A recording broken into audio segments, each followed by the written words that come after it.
Good morning class 12th।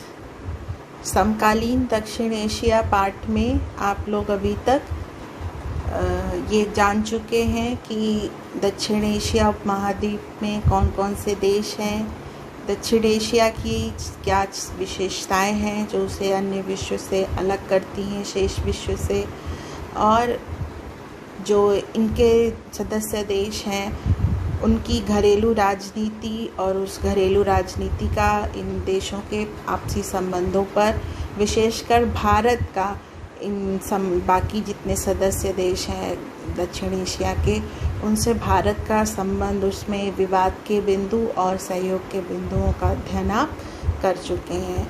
आज इसी में जो अगला पड़ाव है दक्षिण एशिया का क्षेत्रीय संगठन, दक्षिण एशियाई देशों का क्षेत्रीय संगठन जिसे संक्षेप में सार्क या हिंदी में दक्षेस कहा जाता है, उसे पढ़ेंगे। SAARC सार्क, इसे इंग्लिश में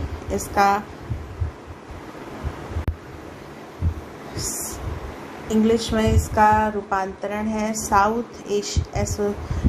Asian association for regional cooperation. S for South, A for Asia, South Asian, A for Association, R Regional Cooperation।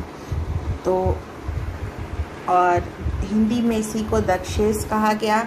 दक्षेस दा से दक्षिण एशियाई क्षेत्रीय सहयोग संगठन।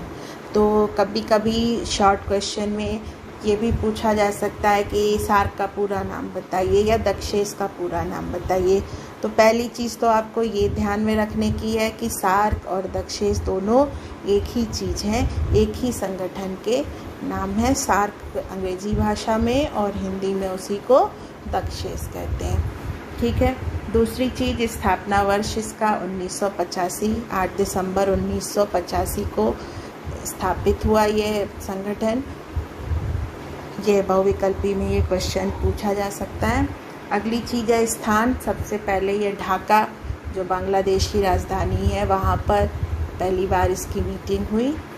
तो स्थापना इसकी ढाका में हुई और जो मेन संस्थापक सदस्य थे जिन्होंने एक क्षेत्रीय संगठन, दक्षिण एशियाई क्षेत्रीय संगठन का आइडिया चलाया कि जैसे विश्व के अन्य देशों में क्षेत्रीय संगठन बन रहे हैं, आसियान है, यूरोपीय यूनियन है या नाफ्टा है, उसी तरीके से दक्षिण एशियाई देशों को भी अपने क्षेत्रीय विकास के लिए एक क्षेत्रीय संगठन बनाना चाहिए। तो जो इसके मेन विचारक या स्रोत थे वो जनरल जिया उर रहमान, जो बांग्लादेश के तत्कालीन राष्ट्रपति थे, उनके प्रयासों से हुआ।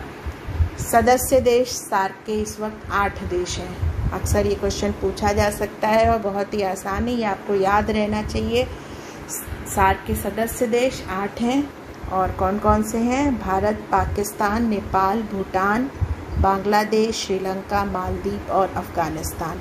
इसमें जो अफ़गानिस्तान है, जो आखिरी मेंबर है अफ़गानिस्तान, ये 2007 में सार्क का मेंबर बना है। 2007 से ये सार्क का मेंबर बना है। बाकी जो 7 देश हैं ये 1985 से इसके मेंबर हैं। सार्क का जो सचिवालय, जो मुख्यालय है, हेडक्वार्टर है, वो काठमांडू, जो नेपाल की राजधानी है, वहाँ पर है।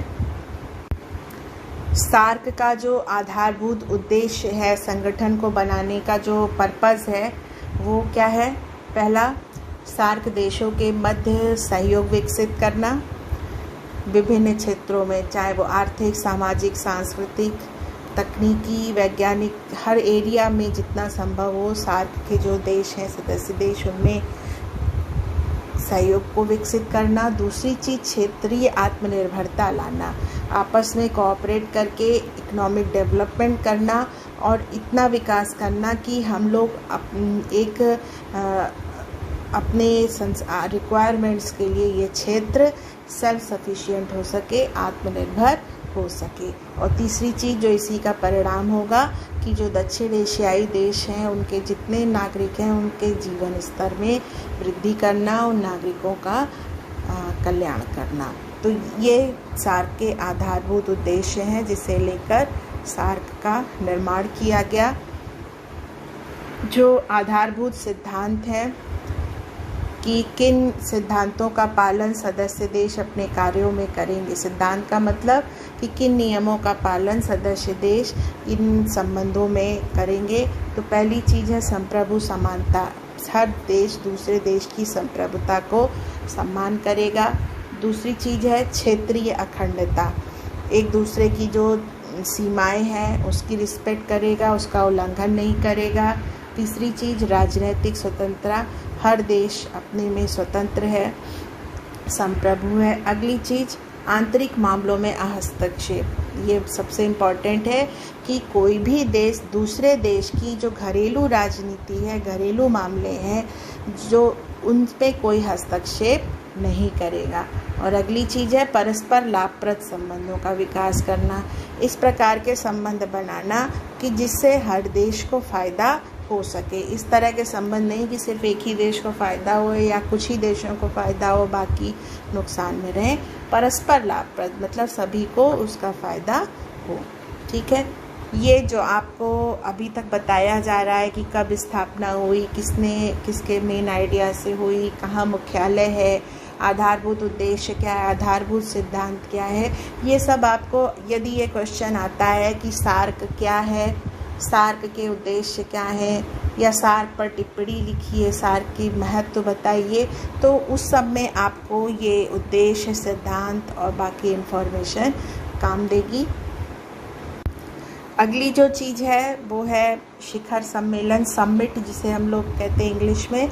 अभी तक 18 शिखर सम्मेलन 1985 से सार्क के हो चुके हैं। शिखर सम्मेलन का मतलब होता है जो हर देश के जो शिखर नेता होते हैं, मतलब जो देश के शीर्ष नेता होते हैं, वो प्रतिवर्ष या आपस में मिलते हैं, विचार विमर्श करते हैं। तो जो शीर्ष नेताओं की बैठक होती है उसे शिखर सम्मेलन कहा जाता है। सार्क के अभी तक 18 शिखर सम्मेलन हो चुके हैं।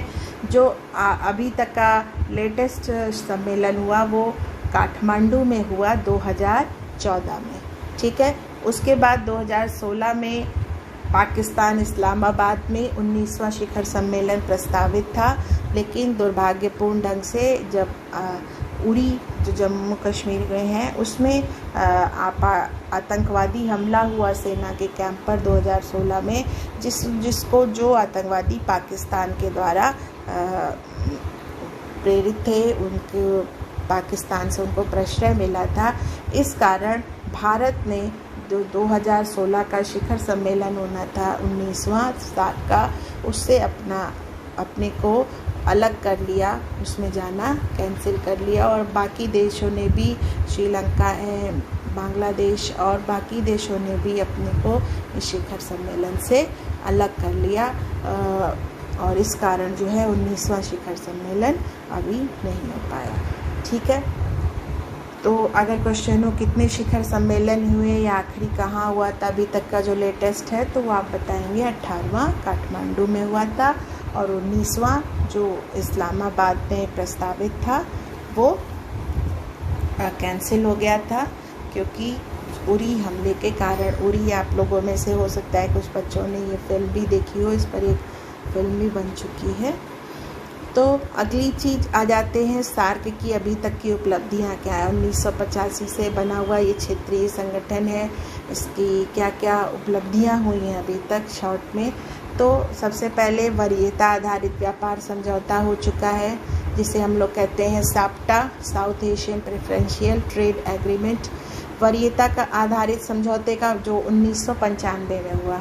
वरीयता आधारित व्यापार समझौते का तात्पर्य है कि जो सार्क के देश हैं वो व्यापार करने में या किसी चीज़ की आयात निर्यात में अन्य देशों के मुकाबले सार्क देशों को वरीयता देंगे। और इसी का अगला कदम, जो वरीय व्यापार होता है, उसी का अगला कदम होता है मुक्त व्यापार, कि वरीयता ही नहीं देंगे बल्कि मुक्त, कर मुक्त व्यापार होगा, जिससे बिना किसी रोक टोक के सामानों की और व्यापार की, आयात निर्यात की आवाजाही हो सके, जिससे कि संबंध संपर्क बढ़े। तो 2004 में SAFTA, south Asian free trade agreement, ये इस पे हस्ताक्षर किए और 2006 में ये लागू हुआ। तो 2 डेट है, इसका ध्यान रखिएगा। अक्सर ये पूछा भी जाता है कि साफ्टा कब लागू हुआ या साफ्टा क्या है। तो साफ्टा का आपको पूरा नाम भी आना चाहिए, south Asian free trade agreement. और इसकी 2 डेट्स हैं। पहली डेट है 2004 2004 में ये हस्ताक्षर हुआ इस पर, और 2006 में साफ्टा लागू हुआ, जिसमें 20% तक जो आयात निर्यात करे उसे 20% तक कट ले आना था काट के, जिससे कि जो व्यापार है वो सहूलियत से इन देशों के मध्य हो सके। इसके अलावा अन्य उपलब्धियों में आप बता सकते हैं कि एक सार्क डेमोक्रेटिक चार्टर या सामाजिक चार्टर का निर्माण हुआ है।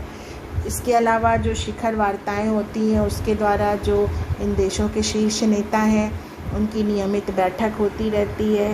कई सारे कन्वेंशंस या अभिसमयों पर ये देश हस्ताक्षर कर चुके हैं, जैसे मानव दुर्व्यापार, जो महिलाओं और बच्चों की तस्करी होती है, अवैध तस्करी, उसको रोकने के लिए, बाल कल्याण को बढ़ावा देने के लिए, जो क्रिमिनल मैटर्स हैं या आपराधिक मामलों में सहयोग के लिए, और जो आतंकवाद और नशीली दवाओं के व्यापार को रोकने के लिए।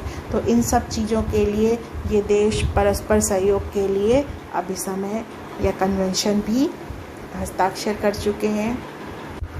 इसके अलावा कई तरह के सेंटर्स की स्थापना की गई है, जिसमें सार्क देश आपस में सहयोग करके इन आपदाओं से निपट सकते हैं या विकास कर सकते हैं। तो जैसे सार्क कृषि केंद्र, ये ढाका में इसका मुख्यालय है। सार्क ऊर्जा केंद्र, ये इस्लामाबाद में है। सांस्कृतिक केंद्र कोलंबो, आपदा प्रबंधन केंद्र भारत, और टीबी एवं एड्स केंद्र काठमांडू। तो इसी तरीके के अन्य विषय भी हैं सहयोग के। इन सेंटर्स के जरिए जो सार्क देशों का नॉलेज है, जो यहाँ की जितनी भी रिसोर्सेज हैं उनको एक जगह इकट्ठा करके सामूहिक रूप से डेवलपमेंट का प्रयास इन क्षेत्रों में किया जा रहा है। तो ये सब चीज़ें आप सार्क की उपलब्धियों में गिना सकते हैं। ठीक है, अगली चीज़ आती है जो अक्सर क्वेश्चन आता है, वो है सार्क की असफलता का कारण। ठीक है, क्योंकि सार्क असफल एक तरह से क्लियरली कहा जा सकता है, स्पष्ट रूप से कहा जा सकता है कि सार्क अपने उद्देश्यों को प्राप्त करने में अभी तक फिलहाल पूरी तरीके से असफल हो रहा है। कारण उसका है, पहला, विश्वास का अभाव। घरेलू राजनीति और भारत के आप पड़ोसी देशों से, पाकिस्तान, नेपाल, श्रीलंका, बांग्लादेश, पड़ोसी देशों से आप जो संबंध पढ़ चुके हैं, तो इन सारे देशों में एक अविश्वास की भावना है, डिस्ट्रस्ट की भावना है एक दूसरे के प्रति, कि दूसरा देश अगर ज़्यादा हम संपर्क करेंगे, ज़्यादा मेल मिलाप करेंगे या ज़्यादा रेस्ट्रिक्शंस में छूट दे देंगे, चाहे वो नागरिकों के आवागमन की हो या वस्तुओं के व्यापार की हो, तो दूसरा देश जो है वो हावी हो जाएगा। तो ये एक जो अविश्वास की भावना है, ये सार्क को सफल होने से रोकती रही है। और इसमें भी विशेषकर जो भारत की स्थिति है, आप सभी मैप में देख चुके हैं कि भारत का जो क्षेत्रफल है वो बाकी जितने भी दक्षिण एशिया के देश हैं उनकी तुलना में कहीं ज़्यादा है। भारत की क्षमता बाकी सदस्य देशों की तुलना में कहीं अधिक है। तो ये बाकी जितने भी देश हैं वो अपने, चाहे वो व्यापार के क्षेत्र हो या नागरिकों के आवागमन का हो, उन सब में पूरी तरीके से फ्री ट्रेड करने में या मुक्त आवागमन में एक सशंकित या संशय का एक विचार है कि यदि पूरी तरीके से रेस्ट्रिक्शंस को ख़त्म कर दिया गया, सीमाओं को ख़त्म कर दिया गया, तो भारत जो है इन देशों के मार्केट्स पे या वहाँ पर हावी हो सकता है। ठीक है, दूसरी चीज़ पूंजी का अभाव। पूंजी का जो अभाव है आप सभी पढ़ चुके हैं, लगभग सभी देश जिसमें भारत भी आ जाता है, सार्क के देश, वहाँ वो सभी विकासशील देश हैं, तो इन सभी के पास एक और सभी की जनसंख्या अत्यधिक है, तो अत्यधिक जनसंख्या और रिसोर्सेज की कमी, ये सारे इन देशों की कॉमन प्रॉब्लम है। तो इस कारण कोई भी देश अपनी तरफ से सरप्लस पूंजी जो है वो सार्क में नहीं लगा सकता।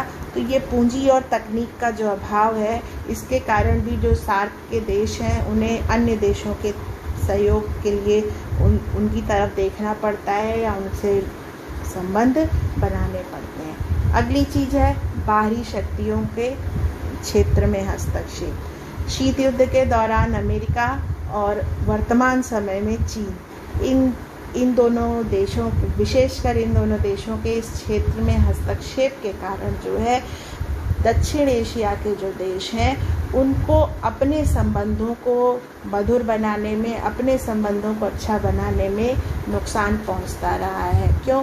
जो बाहरी शक्ति है, जैसे वर्तमान समय में चीन है, तो उसका ये इंटरेस्ट है, उसके हित में ये है कि ये भारत के जितने पड़ोसी देश हैं वो भारत के एंटी बने रहें, बहुत अच्छे संबंध भारत से उनके ना हो। क्यों? तभी चीन अपना प्रभाव इस क्षेत्र में बढ़ाकर भारत को काउंटर कर सकता है।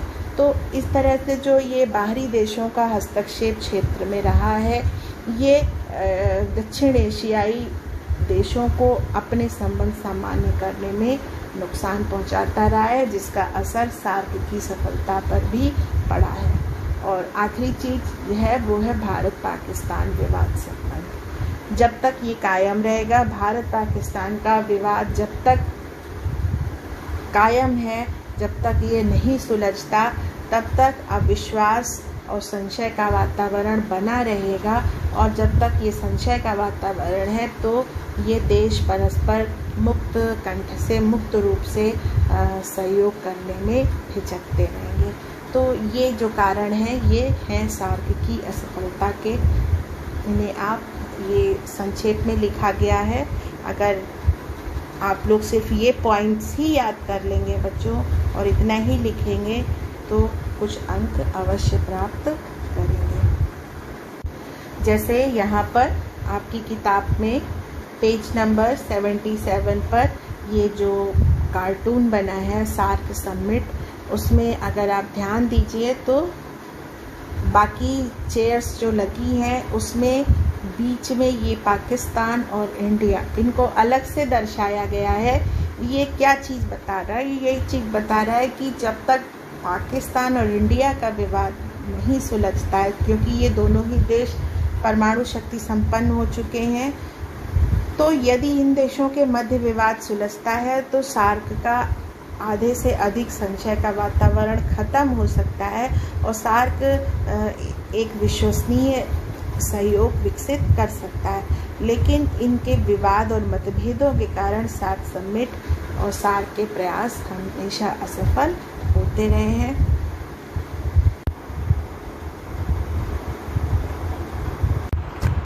जो सार्क का महत्व और संभावनाएं हैं, उसमें जो सबसे पहली चीज़ है वो है एकल बाजार का विकास, सिंगल मार्केट का विकास।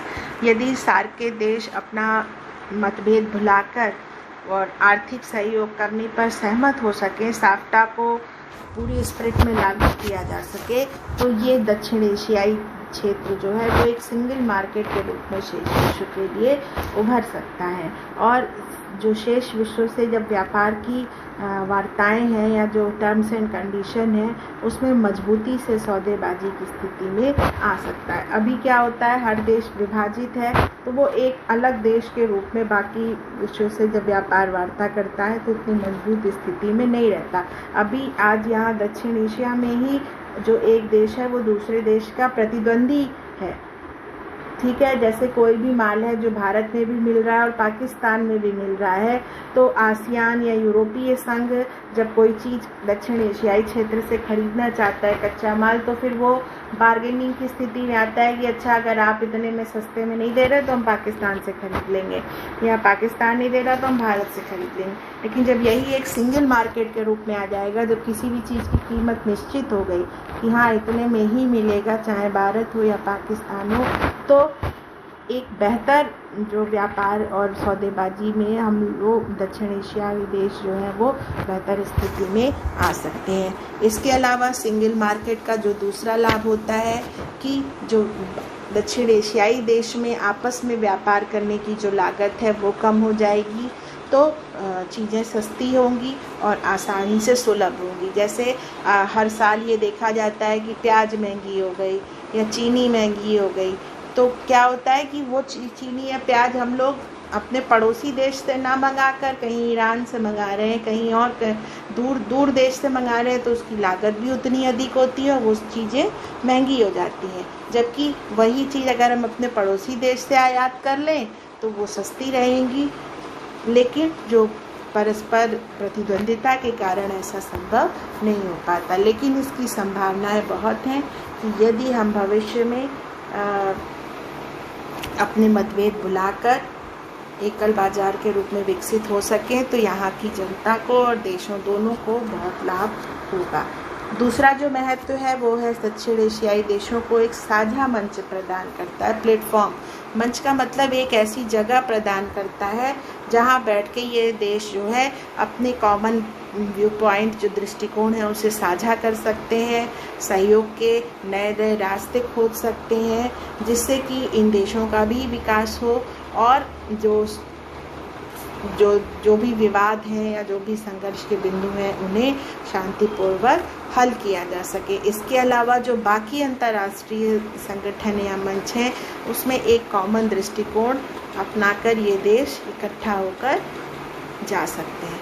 अगली चीज़ है जीवन गुणवत्ता स्तर में वृद्धि कर सकता है। जब आयात अगर एकल बाजार के रूप में विकसित होता है, व्यापार में वृद्धि होगी, तो हर देश के नागरिकों के जीवन की गुणवत्ता स्तर में भी वृद्धि होगी। और लास्ट चीज़ है जो अभी ये संघर्ष का हॉट स्पॉट एरिया बना हुआ है दक्षिण एशिया, वो स्थायित्व, शांति और समृद्धि का लक्ष्य प्राप्त कर सकता है। तो ये बच्चों आपका सार्क हो गया जो दक्षिण एशिया का क्षेत्रीय संगठन है। अक्सर इससे क्वेश्चन आता है, इसे आप लोग अवश्य याद करेंगे बिंदुवार और उसे कॉपी में करेंगे। कल हम लोग इस चैप्टर के प्रश्नावली सॉल्व करेंगे।